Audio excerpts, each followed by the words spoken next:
All right, yeah, I'll go ahead and get started. So my name is Jennewine. I'm a dietitian in the athletic department at Ohio State. So my plan for today was just to kind of go over, I guess, my career path, a little bit about becoming a dietitian, and then specifically about becoming a sports dietitian and some of the stuff that I do on a day-to-day basis. And then if there's any questions. So I graduated from Carroll in 2007, and then I went to Ohio State for undergrad, and I ran track and cross country. So that's kind of how I got interested in nutrition. And then I decided to stay at Ohio State and I did my master's degree. So let's see. There we go. So in order to become a dietitian, it actually just changed. So in the past, you could have an undergraduate degree and then do a dietetic internship and then sit for your RD exam. Now dietetics as of this year is a required master's. And so all of the dietetics programs are master's track programs now, or they're switching to that. So like I said, became a dietitian several years ago and just was fortunate that I decided to get my master's at that point. But in order to become a dietitian now, so you have to have 1,200 supervised practice hours. So where you're meeting certain competencies. And so I did competencies in like community, long-term care, clinical, and then some of my like free time I spent doing sports nutrition stuff. And that there are a lot of grad programs now that will offer like sport specific tracks. They're pretty competitive. And a lot of my experience I just got kind of by volunteering at Ohio State when I was in undergrad and grad school. And then just having been an athlete, I knew some of like our dietitians. And so that was a nice way to connect with them. So I got my master's, and then after finishing your dietetics coursework, you have to take the RD exam.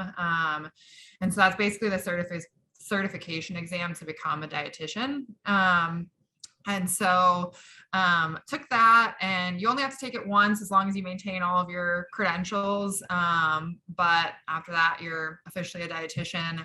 I had my master's, and then I also have something, it's called a certified specialist in sports dietetics. It's abbreviated CSSD.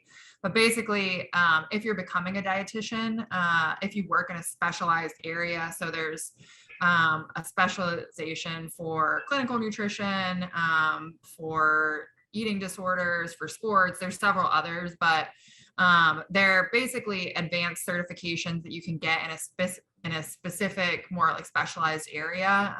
And if you want to work in a more specialized area, it's definitely desirable to have some of those. So in order to become a CSSD, I was a dietitian for 2 years, and then you have to have 1,500 hours of supervised practice, basically under another sports dietitian. So in that sports specific world. And then you take another test. And this test you have to take every 5 years just to kind of stay current. So I have that certification. So my path in sports, you definitely have to be willing to like move a little bit and be flexible as far as like where you want to live and time and work-life balance type stuff. So I started my career at the University of Maryland. So I started off working with all of their like Olympic sports. So things like basketball, lacrosse, soccer, track, cross country. And then after that, I became the football dietitian. So I worked exclusively with their football team, traveled with them for about 2 years. And then I came back to Ohio after that, where I was a dietitian just on contract with the University of Dayton. So I worked primarily with their basketball teams, a little bit with their volleyball teams. The cool thing about sports is that it's an area that is growing a lot. It's definitely competitive and like they're desirable positions. but it is an area that's experienced a lot of growth. And so even just like reaching out to teams that might not have a dietitian, that's something that's actually like worked out a little bit for me. And so there is a lot of opportunity if you're kind of willing to think outside the box a little bit. And then most recently, so like I mentioned, I'm a dietitian at Ohio State in the athletic department. So I've been here this is my third season with my team. So I have a lot of our winter sports. So now is a busy time for us, but I work with our men's and women's ice hockey teams, our men's and women's basketball teams, and then track and cross country. So it's definitely a busy time of year right now. It's a little bit quieter in the summer, and that's kind of how athletics goes. With like, if someone's working in the professional world, typically, so if it's in the NFL, something like that, they're going to be super busy in the fall, but a lot of times, kind of spring, early summer, they're not quite as busy. So it just fluctuates, but there's definitely a lot more than your typical like 40-hour work week.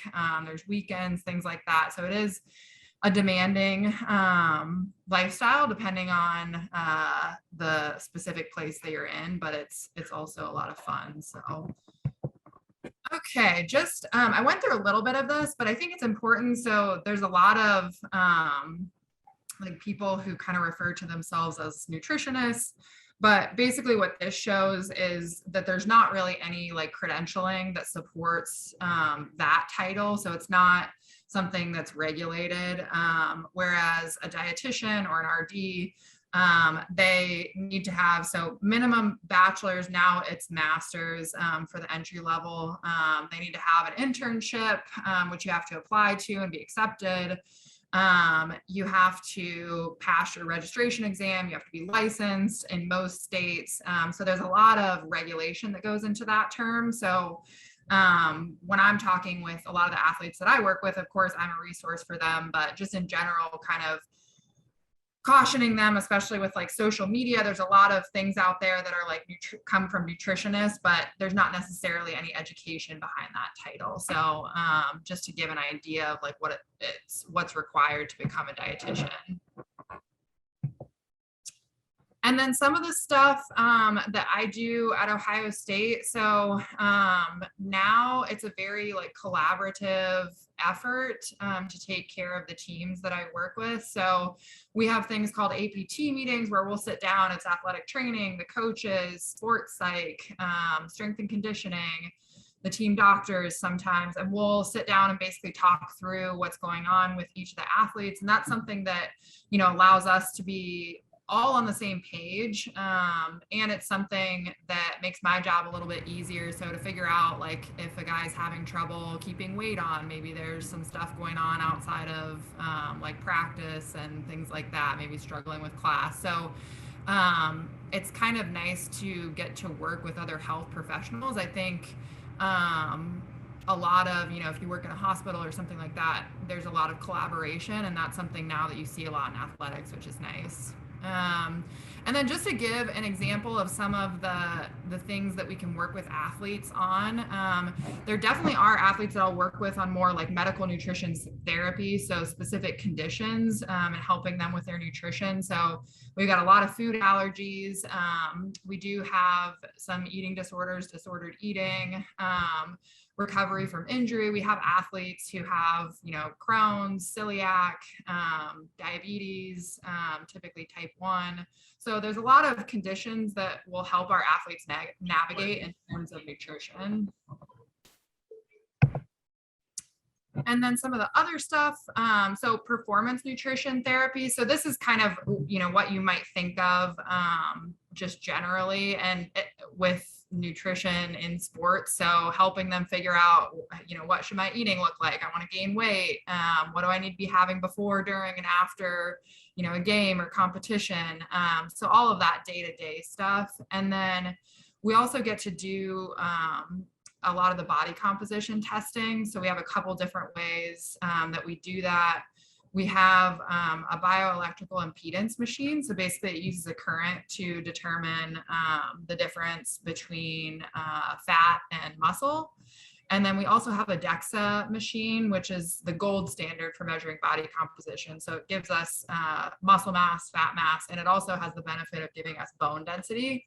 And that's something that it's an additional certification that I completed a couple years ago to run this machine. And it basically is really helpful in getting accurate body composition for our athletes. And then for some of our female athletes who might be at risk for like poor bone density or things like that, it gives us a lot of additional information. So it's kind of a fun thing to be able to do for them. And then just a couple other things that we do. So lifestyle nutrition, you know, if people want to, some people in college decide they want to be vegetarians or vegans, we can still do that and be an athlete, navigating the dining hall, navigating cooking on your own. So a lot of those life skill type things we'll assist our athletes with. And then we do a lot of education, whether it's like specific to a team at a specific point in the year, or just stuff that's in lounges, locker rooms, around campus, the athletic buildings, that type of stuff. So a day in the life, I think this is interesting. You know, I was, like I mentioned, an athlete in college, but my schedule was nowhere near what some of our athletes have to navigate. So this is kind of an example of one of our hockey players. I asked him about what his schedule typically looks like. And so just showing like they really start at 5:45 in the morning. They got to get up. They have a morning time block for their practice. They've obviously got class in the afternoon. A lot of them will come back in the afternoon to like shoot or get an additional practice. So it is very busy. They do have a lot of resources that are available to them that might not be available to like the average student, but it's kind of meant to help them navigate all those extra demands on their time. And this is something that with this specific athlete, I kind of worked through like, hey, this is your schedule. Like, what do we want to be eating? What snacks do we have to pack?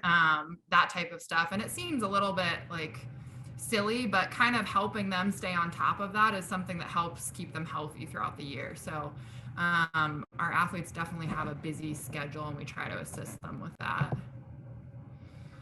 And then some of the other things that I try to help our athletes navigate, there's a lot of differences in teams as far as like the resources that they have to contribute to nutrition and like food, things like that to provide to their athletes. It's kind of dependent on the team's budget, scholarships for different athletes on the team, varying nutrition experience. So some of our athletes know a good deal of nutrition when they come in, and some of them know nothing at all. So kind of trying to help navigate that, like figure out where we need to meet these athletes to help them make some improvements in their nutrition.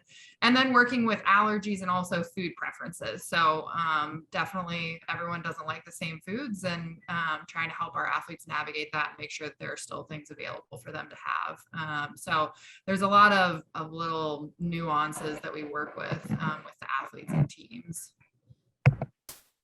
And then just to give an example of like some of the things that I focus on generally, and like all of our teams here at Ohio State would get. So there's 4 things that we focus on: education, which is more like broad. So on a team basis, we have counseling, that's more individual, one-on-one with an athlete. Food service, so obviously all the snacks, meals, those types of things. And then game day / travel nutrition. So depending on the sport, like football has a dietitian that travels with them all the time. I travel with basketball occasionally. I travel with hockey occasionally. In some sports, you know, we set up that stuff, the nutrition stuff for their trips ahead of time. And so we don't travel with them. So team education, we'll do cooking demos. So again, trying to help them learn some of those life skills that are not just going to be helpful in being an athlete, but will help them hopefully after athletics. And then this is an example of some quizzes that we do. So we'll do different topics. We'll do a nutrition education session. A lot of times we'll have our grad students do those, and then we'll do a quiz just to follow up, see how our athletes do on those. This is an example of an individualized nutrition plan that I made for an athlete. So I don't make these for everyone, but if someone is interested in a more specific plan, this is certainly something that we'll do. So it kind of lays out like, hey, this is what a day looks like, you know, based on their practice schedule, their class schedule, their goals as far as are they trying to lean out, are they trying to gain weight? This athlete's trying to gain weight. So, and where do they need to be? And so we give them several options for meals and snacks. I also like to use this is called the athlete's plate. So it's kind of like my plate, if you've heard of that, but kind of geared towards athletics, but it's more of a visual representation of how we want their plate to look. So this is something that I make for the athletes, and it gets modified during the year depending on whether they're in season or out of season or in preseason, different things like that. And then body composition. So this shows, I mentioned that DEXA machine earlier. This shows an example of what that scan looks like. So this is their soft tissue scan. So there's also a scan that shows you can literally see the whole skeleton. And so this is a very helpful machine. Like I said, it gives us really accurate body composition, but even, you know, more importantly, it lets us track bone density and make sure that our athletes are building strong, healthy bones, just because that's something that we really only build into our mid to late 20s. And then supplements. So that's something that I help our athletes navigate. There is random drug testing. It comes from the school, it can come from the NCAA, it could come from the conference, so the Big Ten. And so it's something that we always want to make sure that our athletes aren't taking things that are going to compromise their eligibility. These are some of our third-party certifications. So basically supplements can be tested by these companies that are unbiased, and so get this certification that like, hey, basically this supplement has what it says it has in it, because supplements aren't regulated by the FDA, so they can be adulterated with other substances that might not be listed on the label. So, and that's something that I help our athletes navigate. You know, is a supplement necessary? And if so, then what brand do we want to look at, and how do we want to take that? And that is everything. So kind of a brief overview, but if there's any questions on any of like the specifics, any of that stuff, or if, you know, people want to email at some point, I'm happy to answer any questions. Awesome. Sarah, do you have anything? So like when you're narrowing down like what this athlete needs, it's like you're given like an individual like, schedule or nutrition. What questions would you like ask them, or like how would you get that information to know what to give them? Yeah, so that's great. And I think that's the first thing you want to do anytime you're working really with anyone, but kind of figure out like, number one, I like to figure out like, why are we meeting? So, you know, for some athletes, it's like, oh, I just don't know that much about nutrition. And for some athletes, you know, they want to gain weight. And some athletes, it's like, oh, I want to be able to do this in my sport. So figuring out like why they're kind of seeking you out. And then I like to start by going through a little bit of like a diet recall and asking them, so like, what does a typical day look like? So walking through breakfast, snacks, other meals. And that gives me a good idea of, number one, like a little bit of their schedule. So are they having trouble balancing some of that planning with like class or practice? And then also like the types of foods that they like to eat. And then I ask them about, you know, any allergies, food preferences, things like that. So it is a lot of questions initially, and then kind of letting them talk about, like I said, what their typical habits are. Another important thing is kind of making suggestions. I like to kind of guide people and like, okay, if we need to gain weight, they probably know we need to eat more consistently, or we need to swap out some foods. And so kind of like providing options for them and then letting them choose like what they want to focus on. I think that's one of the things with like counseling is making it something that's collaborative. So not where you're like, okay, well, you need to do this, this, and this. And then also making it something where you're asking a lot of open-ended questions is important. Okay, so first thing, earlier in your presentation, you mentioned injury recovery. Do you have any recommendations that you make to people? Like, is there a particular food group that's best to help them recover from that injury faster? How do you determine that? Yeah, so I mean, there's definitely, obviously it's a little bit individualized, but I'd say generally, and it depends a little bit on what the injury is, but say someone, had surgery or maybe they're really limited in their activity, there's a big emphasis on protein and getting that consistently throughout the day. So basically research shows us that if we're getting like 15 to 20 grams of protein multiple times throughout the day, it's better than if we're eating like, oh, we have a breakfast and we get some protein there and then we have a big dinner. So your body kind of likes consistent doses throughout the day. So that's something that we focus on with recovery, and that helps kind of the repair process.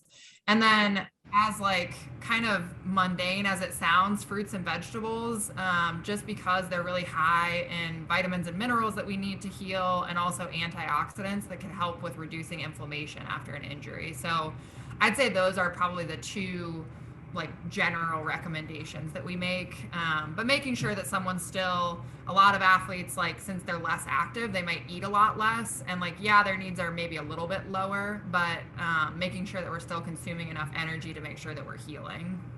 Gotcha. With regards to competition day fueling, ask this in general because I have two kids that are way into sports themselves, and that's something that we struggle with at home too, is trying to figure out how to make sure they're eating throughout the day before, or the day before a swim meet or a game or something like that. Do you have any, for a parent, recommendations of how to make sure that they're actually doing that game day fueling? So I want to pull up my little slide. I actually think this plate that I had up here, so this plate right here, this is a good night before competition, or like, let's say we have competition at like 2 p.m. or something like that. I would say like this is what meals should look like up until about 4 hours before competition. So our pregame like meal, generally we want it around 4 hours beforehand, just so it gives our body time to digest that and store it so we can use it. And also it decreases the risk that there's going to be any like upset stomach or things like that from just like digesting food. So I think this plate is really a good guide. You can see like the bigger portion is grains, carbohydrate obviously for fuel for competition, but we still get some vegetables, and then some lean protein.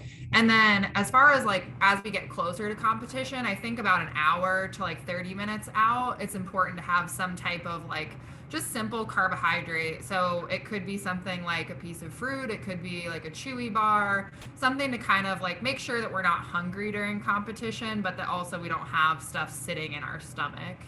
So those are kind of again, like the broad recommendations. That is great. Thank you very much.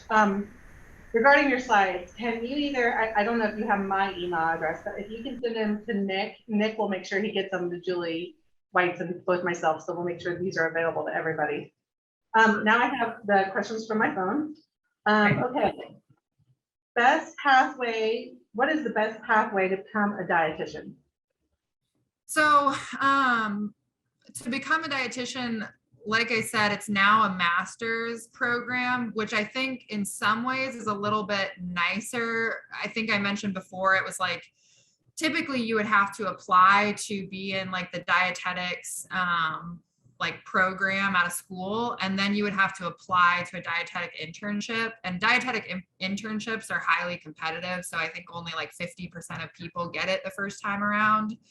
So now that it's combined, it's more so just like, okay, you apply to the program and then you are getting your master's in dietetics and you're doing like, that's going to include your internship.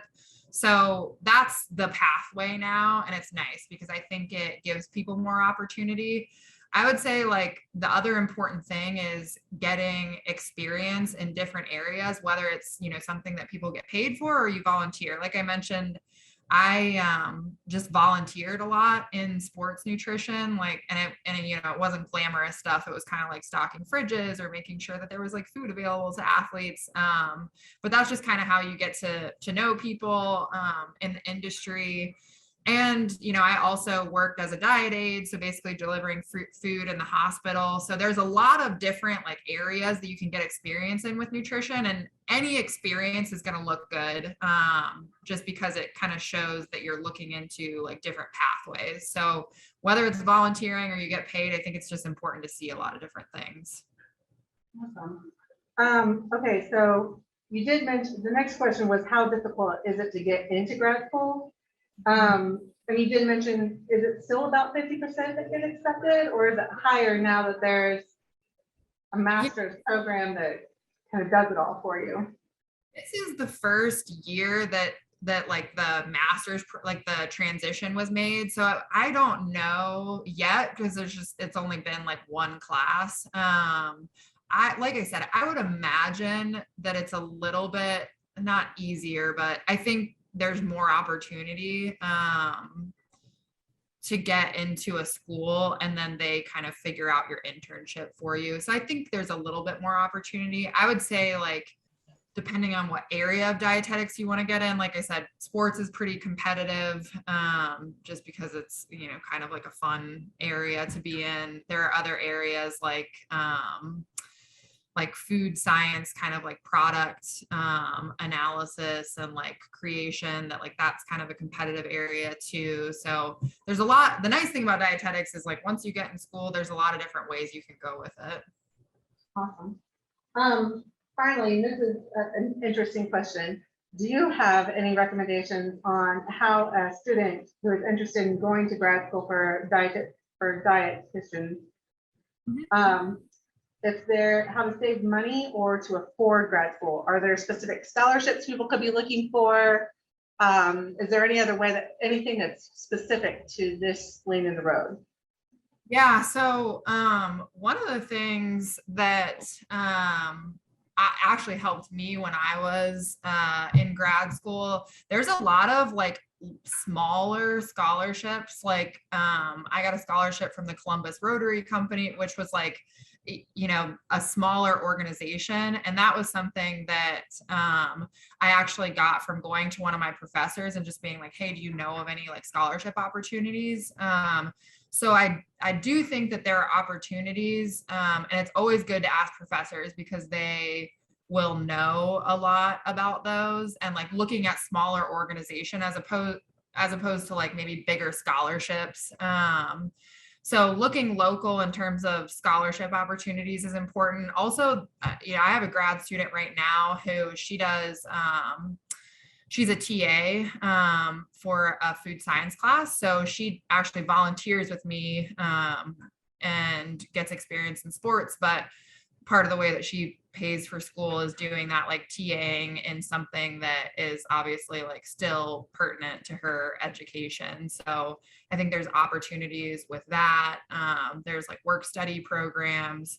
There are some dietetic internships, and I didn't do one of these when I was in school, but there's some rotations that you can apply for where they'll actually pay you. So a lot of it is unpaid, but there are some things like camps that you can work that will be paid and also be experience for your education.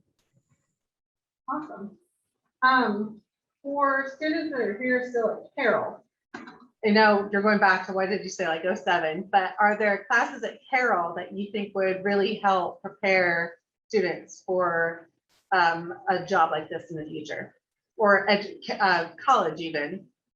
Yeah, I mean, so once you get into school or into college, you know, there's obviously a lot of science that is the basis for our education. And like, is it stuff that I use every single day?